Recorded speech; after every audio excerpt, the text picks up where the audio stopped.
ब्रेस्तार 20 जून 2024. मुखेल वळ. आपल्या जिवितान ताणें विजमितां केली. नियाळाक आदार. हालींच आमी सांत आंतोनीची परब समोरंबल्या. ताच्या जिविताची आमकां जायती म्हायती आसा. तो उतरानूच मिलाग्री करतालो. ताचो संदेश आयकूंक जानवरां पासून एकठांय जातालीं, कित्याक ताचें उतर मोलादीक आसलें. ताणें आपल्या जिवितान जायतीं विजमितां केलीं.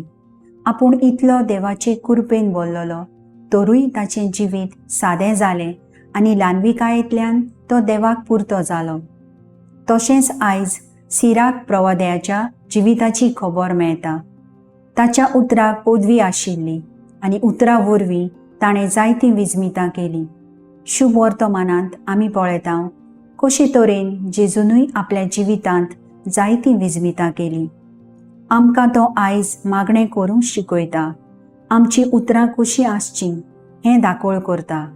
आमच्या उतरां वरवीं दुसऱ्याक उत्तेजन मेळटा. आमचें जिवीत कसलें जालां? जेजू भाशेन आमी आमच्या उतरां वरवीं दुसऱ्यांचें जिवीत बदलूंक जाता.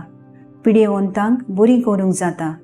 तोंडांतल्यान भायर सरता तीं उतरां परतून मेळनात, तर आमी कितें म्हणचें पयलीं एक घडीभर नियाळ करून चिंतून उलोवंक गरज. आयज जायते पवित्र सभेचे फुडारी आपल्याक जायतें उलयतात आनी दुसऱ्यांची काळजां दुखयतात.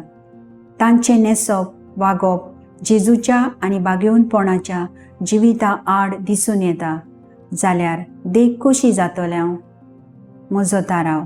म्हज्या उतरां वरवीं दुसऱ्यांक एक देख जावंक वावुरतलें.